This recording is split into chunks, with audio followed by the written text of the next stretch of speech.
In every high-performance environment, there is one truth few are willing to face. The greatest variable isn't the market or the model. It's the human being behind it. And my guest today understands that better than most. For nearly 20 years, he operated at the heart of the world's biggest multi-strategy hedge fund, Millennium, where he served as managing director and head of trading. An environment widely considered one of the most demanding and intense hedge funds in the world. At Millennium, he led trading growth and expanded the firm across Europe and the Middle East. He's lived the volatility, the pressure, and the pursuit of alpha and precision that define elite finance. But what makes his story remarkable isn't just what he achieved there, it's what he chose to do next. Today, he leverages this deep industry expertise to deliver tailored coaching solutions to financial professionals and hedge fund leaders. He helps them perform at their highest level, not by pushing harder, but by thinking deeper. His work focuses on intersection of performance, leadership, and trauma, helping those at the top of our industry navigate complexity, build resilience, and lead with awareness. With a master's in executive coaching from Ashridge and a doctorate underway at Oxford exploring leadership and trauma, my next guest bridges deep academic study with nearly 20 years of hands-on experience in global finance. As co-founder and CEO of True Partnership, he is redefining what leadership means in finance, combining strategy with empathy and high performance with awareness. I've been really looking forward to this one. I'm delighted to introduce Tom Ungi.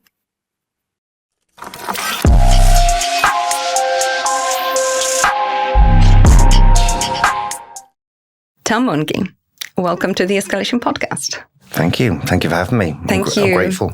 No, thank you for accepting the invite. So, on my way here, I was thinking about the best way to start our conversation because we already had a little chat, but I am so looking forward to learning from you and expanding my understanding of awareness, especially in our industry. But this one thing kept coming back to my head, so I'm just going to have to start with it. Okay. And you've spent nearly 2 decades looking at the markets, the numbers, chasing alpha, working with people for whom ego is very important. And now you're looking at their personalities and behaviors and working on their emotional state of mind. Which is more challenging, the pursuit of awareness or the pursuit of alpha? A pursuit of mastery of something within the industry, of pursuit of alpha or trading expertise or knowledge, legal, whatever that may be. It's a dedication, a consistent dedication to learning, recalibration, seeing what's been done before, understanding within markets that things shift and change at a fast pace, and recalibration of it. So it's a continuation. It's a continuation of tenacity. It's a desire. It's a long-term game, and it is incredibly challenging, but when people achieve it, it's a great puzzle to figure out. Yes. And I think that goes across different functions within an industry, wherever they may lie. And the pursuit, let's call it, of an increased level of self-awareness or awareness is an incredibly challenging place for most people.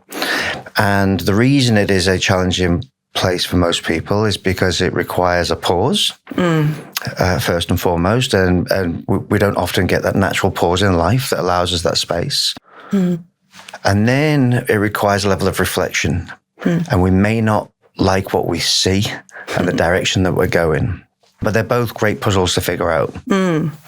I couldn't agree more. I've once, it just came to me, so I'm going to share, heard that all the magic that you're looking for in your life is hidden in these uncomfortable places that you keep avoiding. So there's something really true in this for me, definitely. But I wonder if there was any pivotal point, one moment, or maybe a sequence of many that made you make that jump, from the trading floor to coaching and performance coaching in particular. There's a number of pivotal moments in life for us all. Yeah. It wasn't a binary switch where one day I was one thing, one day I was the next thing. It was realistically, in my, let's say, previous career, I was already operating in a way that I'm operating today. And it's just the shift is the job title or place I'm navigating. Okay. But underneath that, what you're asking about really is about what are the moments that you actually gain some self-awareness. True. And on a personal level, and it's different for different people, on a personal level, I have to be honest, which is I entered an industry where I was already a traumatized little boy, an industry that served someone in that level of pain really well because it drove me to work incredibly hard, the longer hours. It drove me to want to succeed, want to please, and work. And the nature of that is a really good element for being successful by a longer term career within the industry. Unfortunately, it comes with some other behaviors. And in my case, it became around alcohol and addiction. And what happened to me was, and I had more trauma within my life, even while I was in the industry. And what happened to me was I was blessed to be able to, I was given a coach by the organization I work for. Amazing. That was the start of a journey into, let's call it some level of self-awareness. So let's be very honest. The reason I was given a coach was because I was a pain in the neck. I may have been performing very well at whatever job I was doing, but I was certainly causing conflict in and around the organization for people. Right. And a coach spotted quite quickly that there was something under the surface for me. And helped me to understand the behaviors that I was having, my behavior and the impact it was having on other people. And it started my journey into trauma. Actually, I was coached for a very brief period, but going on from then, I had years of self-reflection around therapy. And I was in recovery since that point as well, and got into coaching and re-educated myself with a master's degree and now a doctorate. So it was really somebody, given that point we talked about earlier, the time and opportunity to reflect, understand, and be with. That was a pivotal moment, to be honest with you, in my life. Do you think you need to be a specific kind of person to be able to take that advice though in coaching? A good coach doesn't give advice. Perfect. Okay. A good coach sits alongside somebody. They open the doors and the windows, and it's the individual who's being coached who's going to determine whether we're going to go through them or not. Right. So it's a reflective practice where, as a partnership, a thought leadership, a thought partner. That's one way to think about it. So the person who's being coached is in full control.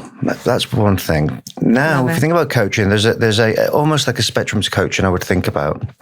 We could go from skills based. I'm going to coach somebody to be a whatever that may be. Yeah. Not that prevalent within the industry. There's the next three places are, one is what I would call traditional executive coaching. And think about that as developmental. And that's helping an individual maybe to understand better how to have communication, impact, delegation, and create space around their team. That's just an example. Okay, great. Another area is performance coaching. Much more prevalent with risk takers, portfolio managers. There's a really defined goal, an objective that someone's working towards. I want to increase the amount of capital that I'm running, whatever it may be. So there's a defined component. And the third one is what I'm going to call transformational. And the transformational area, generally speaking, it's going to be people who are at a senior within their career and have reached a space where they're asking this question of, I've achieved all these things, I've got this corner office, now what? And actually that part of the work is often a deeper part of the work, and understanding what their values are, what their drivers are, and how do they want to impart that on an organization, an industry, and have that different level of impact beyond making money, a little bit like you're doing right now within this podcast. So this is how I think about it. Now, if we talk about people, you asked about people being ready, let's say. Yes. At the senior level, People are absolutely very comfortable, very ready. Great. Portfolio managers, who we would often think may not be ready, once you walk into the room, they are very, very ready because they don't normally have anybody else they can have these conversations with. Interesting. On the developmental side, it's a little bit slower to move people around. And on all these different layers that we talked about, it may involve deep and emotional conversations. That doesn't always, but it may well do. And this may be the first time someone's had the opportunity to have that nature of conversation with somebody who's completely connected with them and there for them. And that's a really special experience. I agree. I think maybe then, on reflection, that now that you told me about the different ways of coaching, what I perceive as resistance is perhaps that belief that people tend to share that talking about emotions is a level of weakness or showing some signs of weakness. And especially when it comes to men, especially when it comes to industry of banking and finance, showing that level of weakness and, I need to go and see my coach/therapist may not be perceived as successful. Is that something that you come across?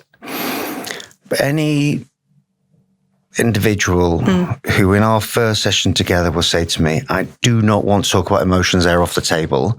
I'll smile inwardly knowing that a third of the way through the work we're going to be doing, this is exactly where they're going to go.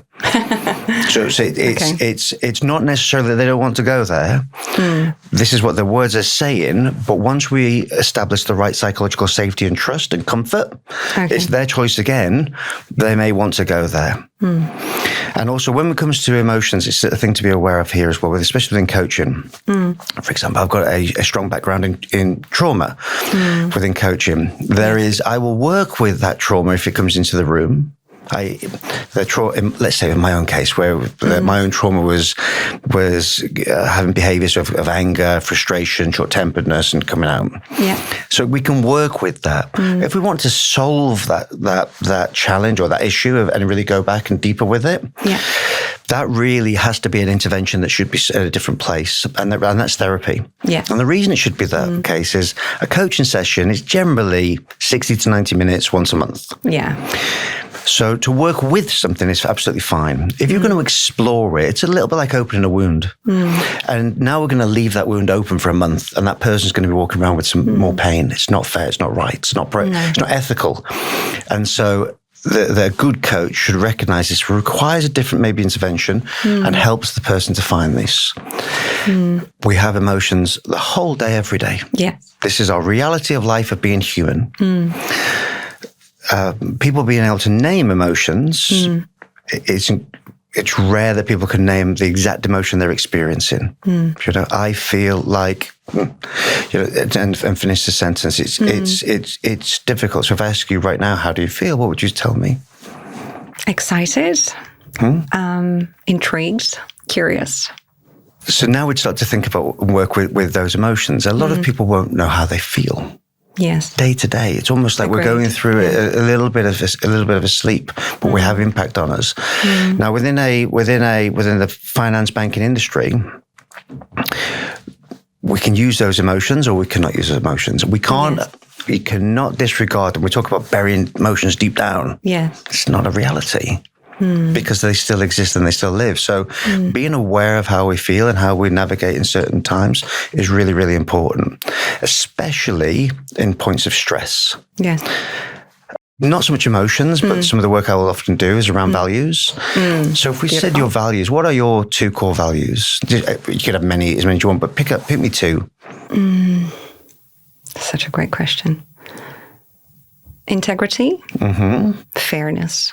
If I would have written down what your 2 would have been, I would have got one of them right 100%. Oh, really? Without knowing you, before I had even walked in this room. And if I asked everybody outside, they will say honesty or integrity. Oh, interesting. Okay. So now, I'm going to dig in. I'm going to try and convince you that integrity is not one of your values. Is that okay? Sure. Okay, great. So let's play with this. So, honesty and integrity. Yeah. The organizations that you've worked in, some tier 1 class organizations, unquestionably. When you'd have walked into those organizations, honesty, integrity, behaviors like that are written on the walls. Yes. Now, my own values, just as an example, because I'm going to share the badness within them. One of them is a desire to win. Oh. I have an absolute desire to win. I would like to win if we played ping pong, chess, tiddlywinks over in the markets. Tell me why. It's ingrained in me, the desire to win. And if I dig deeper, it's because if I'm winning, I feel safe. Okay, is the driver. But there's a desire to win. There's a second one, which is to be caring or kind and loving. It's really important to me that people feel that when I'm not with them. Now, if you put me under extreme stress, one of the two will always give. So I have to know that when I'm under extreme much stress, I'm very emotional, something will crack with my core values, and be very aware of that. And part of actually working really well in the financial service industry, bring it right back to emotions, is when we can truly understand our emotions, how to navigate our emotional state and what the impact may be in a place of stress, then you can perform at your absolute best. And that's the key. So emotions are key and critical to your blueprint to how we're going to operate within an organization and an industry for longevity and success. Without that map, you're running blind. What I'm really interested in, as we're talking about emotions, is diving into certain patterns or perhaps beliefs that you can say for certain, people, especially in this industry, share or have to work through or work with in order to get to that next level of performance. Yeah. So next level of performance, how should we define that? Interesting. So, because that takes me in my head to another conversation about titles, because people will look at performance in the context of the titles they hold within a certain organization. But for the purposes of redefining the patterns or defining the patterns that we've got, that we hold, I'm thinking unlocking certain beliefs or patterns, looking at patterns to be able to either get a promotion within the industry or maybe be noticed even, because there is a lot of people that work very, very hard, but suffer from invisibility. They don't have enough confidence as they think in order to be able to sell themselves. All right, so patterns. Here's a few patterns. I work really hard and I don't get what I want. Yes. All right.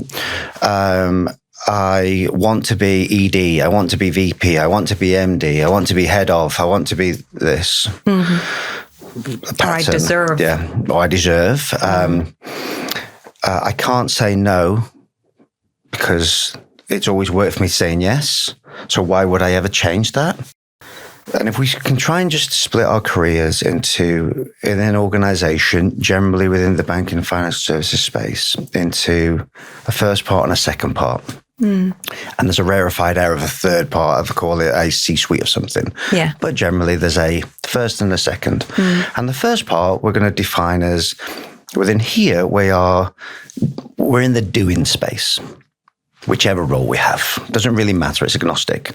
And actually, if we think about the early part of our career, hopefully people are opening their eyes, trying to understand how to fit in this organization, what different people do, what work ethic looks like, how to contribute, how to do more, how to support an individual, support a boss, and then start to understand their own trade. And then as we go through that, it's a mastery of that trade, that there's the evolution of where we try to go, alongside a shift in organizations, etc. And that's the first part of our career. Yeah. And it's been built up generally upon people who will say, I will do what's asked of me, I will work really hard, I will contribute when I'm asked to contribute in the right, appropriate way, and I'll keep moving forward. And we may end up with a few direct reports or something of that nature. And then we're asking the question of, how do I get through this ceiling to the next level? Right. And their action is, I will keep saying yes, I will keep doing more, I will keep working the hours, and I will keep giving the time and energy that I can do to be able to do this. And that's not the way through. It's not the way through. It's the wrong game. It is absolutely what got them there. And it's incredible, that tenacity and those behaviors and that hard work and effort. The level above, it's about impact. You can be called whatever title you want within an organization. it doesn't necessarily, it may have a soft correlation towards your actual impact, but actual impact comes from something else. An impact within an organization at a more senior level is often around relationships. How do I understand what an internal network looks like? And I sufficiently support and value my relationships such that I can work with them to create more impact. I can support people in the right way. I can bring ideas through. And in doing that, what happens is we move ourselves into a space whereby we can create more time and energy, more time, which allows for more creativity. And real impact at a higher level is to be able to influence not just the role you're in, it's about influencing the whole system, the organization. Right. And that's the space where people have the greatest impact. When you influence the whole system, that's where you can also have the greatest creativity, the greatest collaboration, the greatest level of critical thinking. That's right. And that's a space to be in. Now, to break into that space, it requires, humbly speaking, I would try and support somebody to recognize, first of all, the game. Yes. And then when I build upon that, is to create your own psychological safety that allows you to utilize your own freedom within it. Right. You contribute appropriately in a way that is right for the organization, is right with your values that we discussed earlier, is right with managing your own emotions, and is right such that you are very comfortable that if you get fired for this contribution, you're okay with that because you know it's the right thing to do. That's the freedom associated to it. And people who can operate at that level I've just described, they have the greatest level of impact in an organization. And they don't need to worry about compensation or titles or reports because organizations recognize and pick them for their behaviors and deliver them things to them. Right. They're consequences of the way that they behave and have impact. If you try and do it the other way around, you just create noise. Doesn't work. And that's what I observe as some of the patterns of people not understanding what the next level really is about, number one, and then two, the skill sets that they're required to move through them. What about imposter syndrome? How do we deal with that? You don't, you look for it. Interesting. If you don't have imposter syndrome... You're not a human being? Well, you're not a human being, but you're certainly not in the right role. Okay. I often think about the role that would create, in a fantasy land when I'm stressed. I think about the perfect role for me that would have the lowest level of stress. There's a role I've got in my mind. If I asked you what yours would be, what would yours be? A role that would have the lowest level of stress. My goodness, I can't even think of one. For some reason, it is something to do with the beach and maybe selling coconuts on the beach in Barbados. Although sales doesn't sound like no stress. It sounds like a nice one, actually, yeah. It's better than mine, by the way. So mine's a librarian. Oh, I've never wonderful. been a librarian, but I've got this vision of me putting books back on a shelf and no human beings, because human beings are the problem or cause of stress. Sorry, right. I am the problem. So how do we deal with imposter syndrome? I had this conversation once with, I was coaching a piece of work with a bunch of guys, ex-special forces, leading the special forces, who were talking to me about going and doing an MBA. Wow, okay. And I said to them, let me run you through this. With the innate skills and experiences that you have, you don't need an MBA. Okay? And if you really, really do think you need an MBA to go into a corporate life, give me a call. I'll save you £50,000 and I'll send you a YouTube link to how to solve imposter syndrome. And these same people I talk to, they look for imposter syndrome on a daily basis. And if we don't have imposter syndrome in the roles that we have, it's a little bit like my role of wanting to be a librarian. It's because there's no stretch and growth within it. So if you have a desire to continue to, let's use the word grow, but expand our experience, our knowledge within an industry or in life, lean into our imposter syndrome. It should feel uncomfortable and it should feel nervous. And that's okay because everybody experiences it. Some people hide it in different ways, are more eloquent in a certain room, but the reality is we often experience it. And that's a really good thing. And on a personal level, I experience it all the time. I love that. Can we apply the same strategy with things that hit us, like burnout, or I need them to like me? I burnt out. And I didn't know I was burnt out. It took me 6 months later before I realized, looked back and said, I was burnt out. And the way I experienced it was, I had no more creativity. I couldn't come up with any ideas. I felt a fraud on a daily basis because of talented people around me that could come up with those ideas. And part of my also values within there is about being in a team, contributing. That's a painful experience. It's really, really difficult. It lowers my self-worth.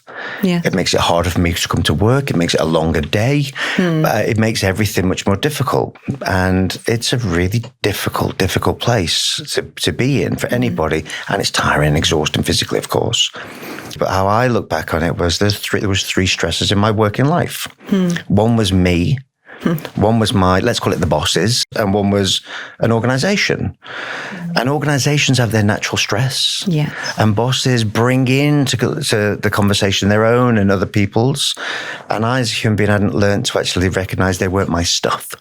So I took those on as well, and then my own, and then other people's. And actually, if I diluted it down to distill it rather to my own stresses, it's actually quite de minimis, but I was like a sponge for stress. I would encourage people to have indicators for themselves around what does an indicator that says something's wrong. Right. I've got my own. Here's my own. If I'm around my kids and I really can't be bothered being around them, something's wrong for me. Yes. If I'm snapping at my wife, she will tell me, and I'll know about that. My wife is we've been together since we were 18. And she has helped me to build back every piece of me that I've broken and then create new ones. And then it can become into behaviors. If I'm snapping at my team, if I'm sending the wrong type of email, okay, what's happening here? But also, I think there's a huge responsibility on anybody who's a leader to be looking at their people on a daily basis. And asking those same questions, and to just check in. Just be aware that behaviors are shifting, and we need to bring into someone else's awareness when they can't do it themselves. That was around the burnout component. Very powerful. Yeah. What about likability? That need, that desire to be accepted, which every human being, I suppose, share. We share that same desire, but in this environment, and if you don't mind me linking it to something that you said earlier on, that you were thrown into that industry and you had that hunger, you had that desire, and you had the need to feel needed, probably like a lot of us do when we start in the corporate environment.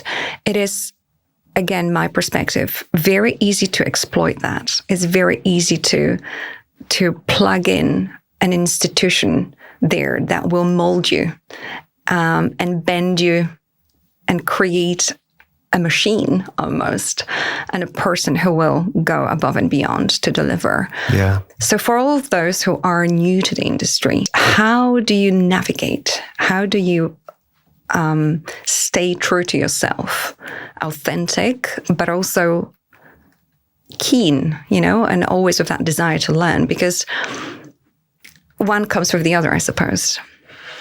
I'll give a perspective on it. But as somebody who did lose themselves, did lose their value system, did lose their identity, had to rebuild a new one, I'm definitely not the poster child of this or anything else. The first question really is about this desire to be liked. I entered the industry in 1999, 2000, and I had underperformed at school. Okay. It was a starting point. I was less than. A deep desire to be in this industry, in the financial service industry, but I'd underperformed at school. I came to London and I didn't feel quite right. I had my baggage of my past that coming along with me. And I was scared. I was scared. And I'd lived in lots of different places and different schools. I'd learned how to fit in and be chameleon-like. And my experience was, if you like me, I am safe, is my message to me at the time. So I will try and make you like me. And that might be through, if you're my boss, I'll work really, really hard for you. If it's your colleague, I'll try and do things for you. Whatever. It's a people-pleasing mentality. Yeah. That's a difficult place to be. There's consequences to that. An individual and organizational level. An individual level, if I'm consistently trying to please another person, I am diminishing and degrading my own self-worth consistently. Yes. So people pleasing is be aware of it's not required. Yeah. The second thing is actually to be really successful in an industry. It isn't about people pleasing. It's about impact. Yeah. And it's about how we contribute.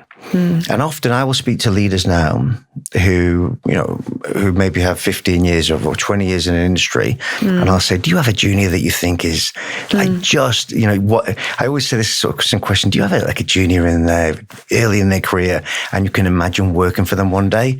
And they always say, I've got one. Amazing. That one will never be a people pleaser. Interesting. They don't cause conflict, confrontation. They're an enabler. They will enable the system to work and they will contribute with ideas. So the people pleasing will be really useful to a certain level of your career because you'll work really hard. When we say, I just want to be liked, you've got to ask this question, which is, be liked by who?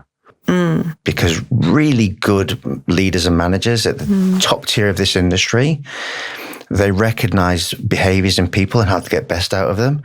And it is not through using them and manipulating them, driving them to the ground. It's finding their innate strengths and actually bringing them through and collecting them as a team. That's great leadership as well. Tell me more about great leaders. You've met so many executives and worked with so many people around the globe. What are the qualities of a leader, especially in a financial institution, that really elevate the entire organization? Remember, we spoke about freedom earlier. Yes. There's a freedom to be able to be very comfortable knowing what's right and what's wrong. Yes. Right.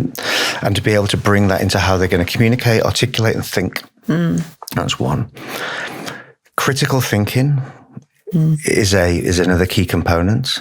There's a humility where people will recognize if their absolute strength is in one area and they've got a weakness in another area, the best people, the greatest leaders will find the best people who can fill the gaps.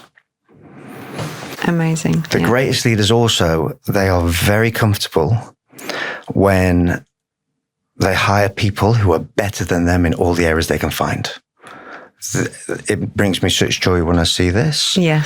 But a great leader as well, they care about the aggregation of what's below them and how we actually get the best out of that by creating the right systems, psychological safety that enables that creativity, the critical thinking, the collaboration that will drive something and move it forward. And that's where the best people live. Love that. Thank you. I do want to talk to you about the grind, but as you were talking about leadership and your story a little bit more, I want to take a step back and ask you about your personal transformation, which was tremendous. But what really intrigues me the most is the element of detachment, because from my experience, again, I'm looking at it through my own glasses, so please forgive me for that, but I had to become a different person to do what I do today. And you so beautifully were talking about your wife and how you had to dismantle yourself and put yourself together. And something different came out of that or emerged out of that transformation.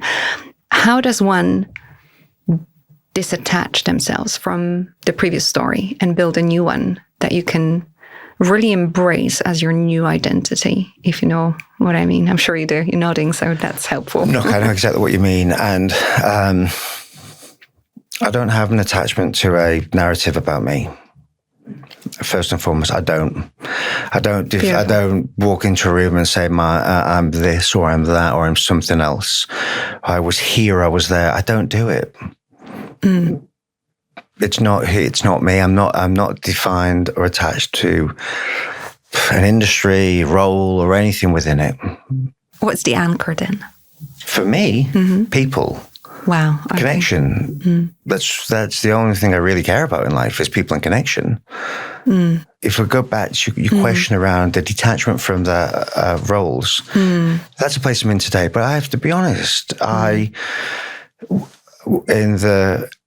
before I left a hedge fund that I worked at, and that part of my career in financial services, I tried really hard in previous years to think about, I'm not defined by this organization and this role and this title and this thing and all these things. And I'd made my mind up I wasn't.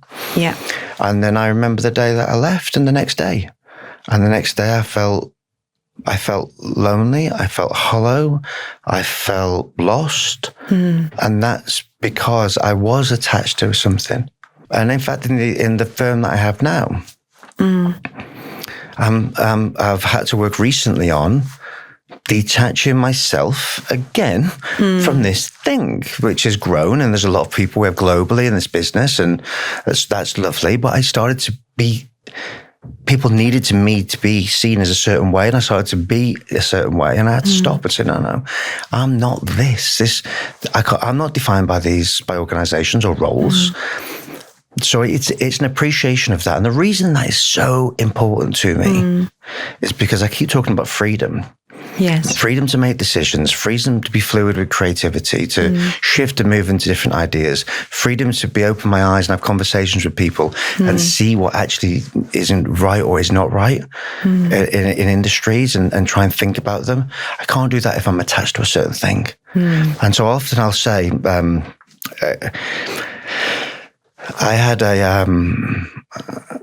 I was coaching yesterday a very senior, a very famous individual, and they'd stopped talking or something, and I said, I'm going to say something to you, and I want you to know, I know it's going to sound really dumb, and I know there's a 50-50 chance you may fire me when the words come out my mouth, but I'm going to do it anyway. And this is it, bang. And I said this thing, right? And the person, they didn't fire me. And and they were happy, and we had a great conversation around this. Beautiful. So attachment the sooner that we can release from that, the more successful we can be in our careers. And also the sooner released from that, the happier you've got a chance of being. I really, really enjoyed that answer as well. And it made me realize something about my career and, titles and how I was attached, and how when I moved from Credit Suisse to Man Group, Man was at the time, they still are, I believe, meritocracy, no titles, or titles that are very conveniently vague. So you're legal counsel. And I came from this Swiss bank, tier one prime broker, where titles were linked to so many perks and importance. Yeah. To a place where, like, what do you mean? Just legal counsel? Just legal counsel? That's it? That's it? So I can totally relate to all of this. And you have to then I'm jumping from at the peak of my career as head of the, prime brokerage and trading team to zero. Entrepreneur?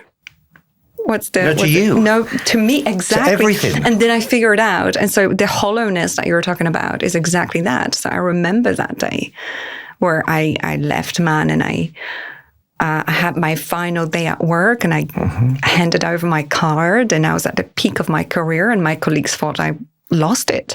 Yeah. And I remember waking up the next day thinking, my Lord, what have I done? Maybe they'll take me back. Should I call someone? Yeah. So it is really, really, truly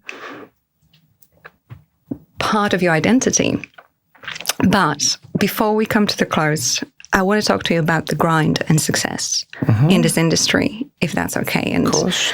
A lot of our listeners and people that we mentor for the platform, but also my colleagues, are often asking me the same question, whether you were in, the actual environment, so at Millennium, or fast forward to your current role.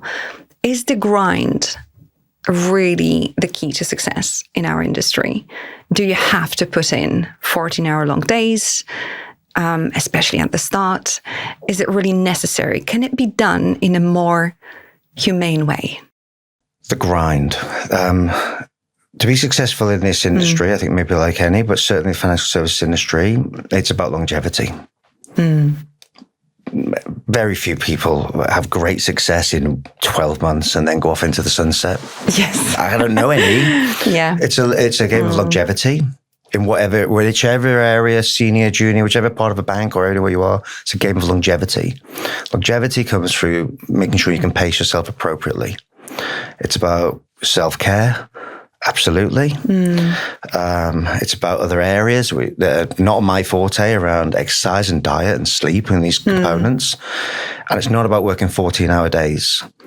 When you go into work, in any job you do, you essentially sell your time for money. Yes. That's what we do. The greater value of your time doesn't come from being there. It comes from the impact. Now, that said, I entered the industry, I had a third-class honours degree. Not from a great university. I'd wasted my opportunities. No question about it. That's the teenage me. And I entered an industry where I was surrounded by people who had Oxbridge first-class honours degrees in mathematics, wherever it may be. And my imposter syndrome, my self-worth was even lower. And after a year or so, I saw a pattern, which was I recognized I could be consistently hardworking, and hardworking I mean is the right impact for the moments I'm there, regardless of the length of time. And I could do that for longer than they could do it, or anybody could do it. That's one part. The second part is to utilize time appropriately. Yes. I've worked with people who will spend 5 hours, maybe 2 weeks preparing a presentation that's going to be 20 minutes long. Wow. This makes no sense. So I run by a rule now that I will, if something, let's say it was presentation, it's going to be an hour long, maximum 15 minutes preparation. Wow.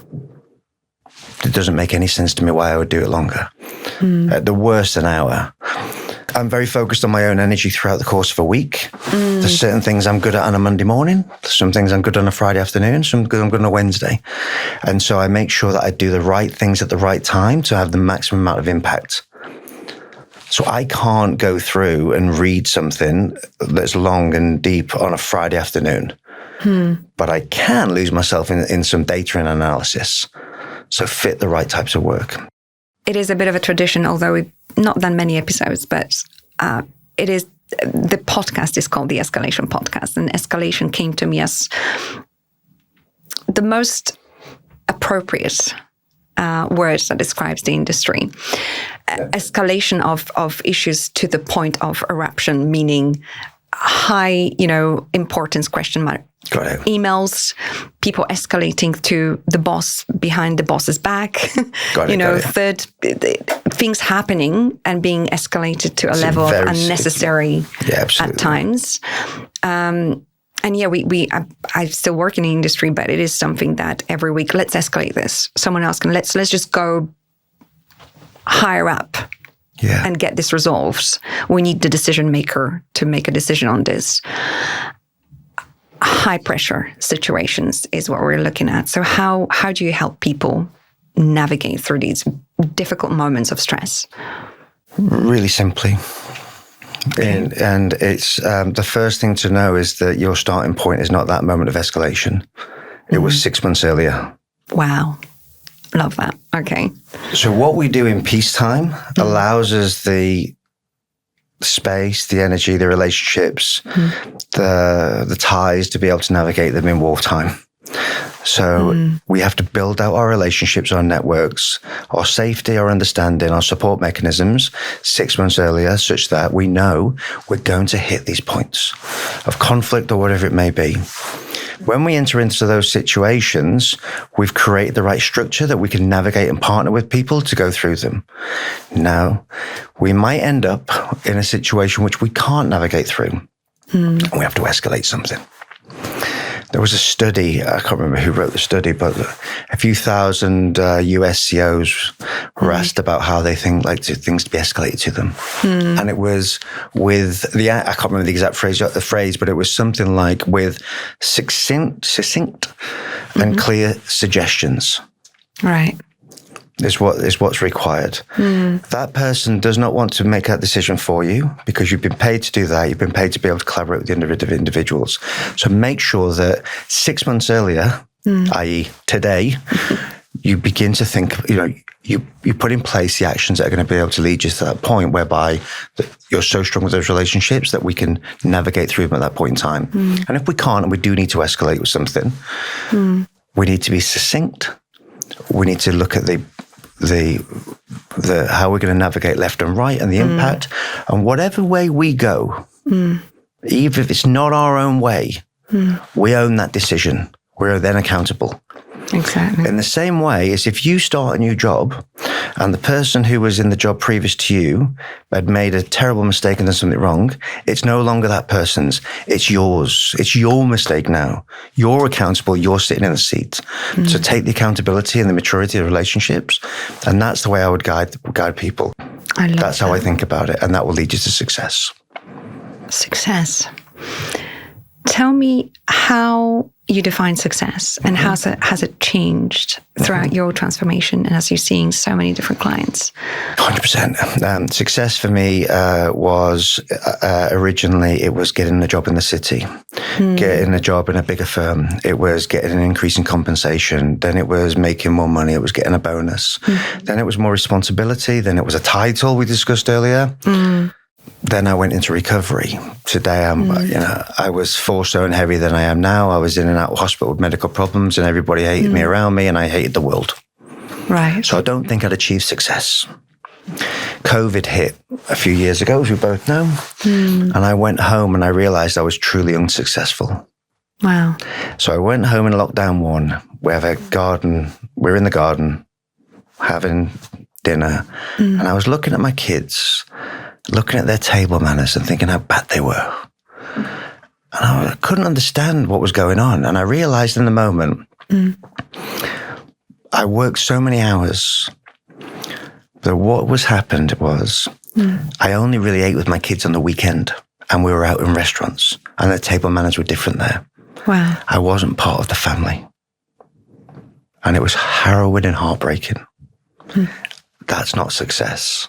Despite what you might have in the drive or the side of your house. Holidays you go on, it wasn't success. Now, Christmas just gone. Yeah. I was sat on my sofa watching football, my favourite team, Liverpool. And the kids know when I'm watching football, I'm kind of not to be disturbed. Yes. And my youngest daughter came in and she said to me, Daddy, do you want to make some snow angels? And I knew instinctively in that moment there was only one answer. And I said to her, yes, I do. So I turned the TV off. We sat on the floor. She came in with some paper. We started cutting up pieces of paper.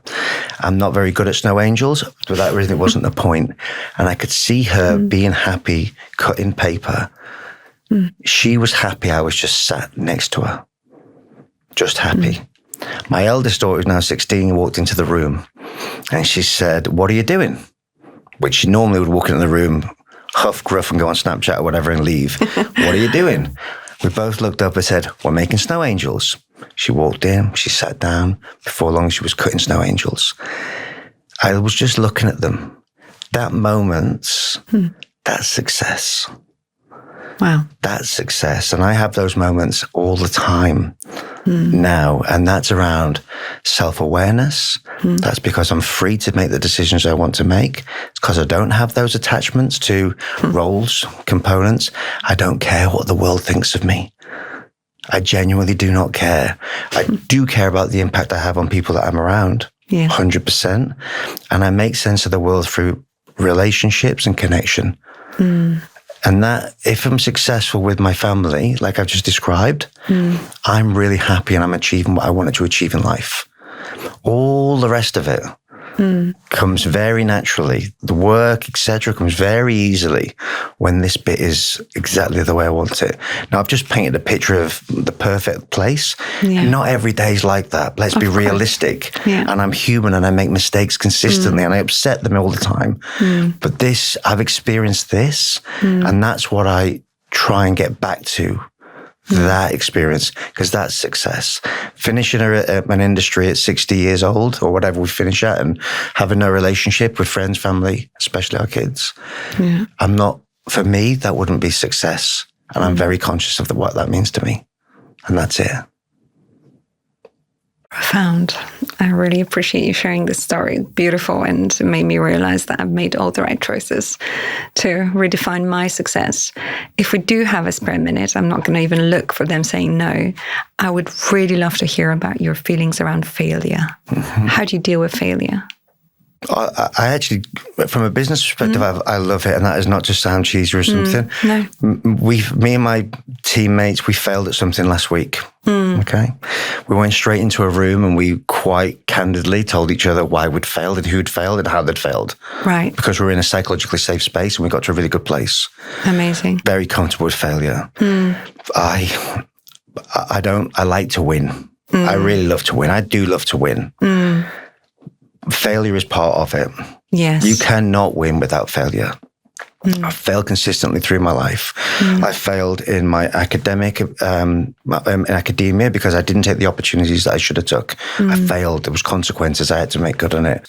I failed so many exams. I failed enough exams on my degree to get 2 degrees. I failed the FCA exams more than most people. There we go. Yeah. I've consistently failed at so many things. And I've also failed at relationships. I failed at not being a good husband at times. I absolutely have. I failed at being a good son. I failed at being a good friend. I failed at all of these things. What I have the ability to do now more than ever is reset. Yes. So if I fail with something, I'm going to reset straight away. I will accept it. I will move forward. I'll reset and I will go again. And when I do fail, the bit that is most difficult for me is with relationships. If I fail in a relationship, and I mean that by I've had an impact on somebody incorrectly, I recognize it, own it, and I go to them and I have to make my apologies and sincerely and then take a different action. I had to do that yesterday with my team, by the way. I had to call each one of them up within the day individually and make apologies for a failure on my part of the way I'd upset them. I fail. It's okay. I'll do. Amazing conversation. Thank you so much, Tom, for your time, for sharing your journey, your story, your profound views on some of the most important ways of how we structure and see not only the world, but the industry. I wanted to ask you towards the end of our conversation, what is new or challenging or upcoming for True Partnership? And what can we expect? Not only from you, but from your teams, and what do you endeavor to accomplish? They say the eyes are on the prize. What's kind of on the horizon for you guys? What would you like to achieve? The first thing I would say is the evolution of our business now is completely driven by our clients and what we see. Yes. So I have no idea, but we will continue to sit down with people, trying to understand help them to understand what their problems are, try and identify if we can support them with those solutions or go in a different path. So we're going to stand beside people and evolve where they need us to evolve. I'm hoping this is not our last conversation. Thank you. Thank you very much. It's been fantastic having you on, and I appreciate your time. Thank you. Thank you for your help and all the questions.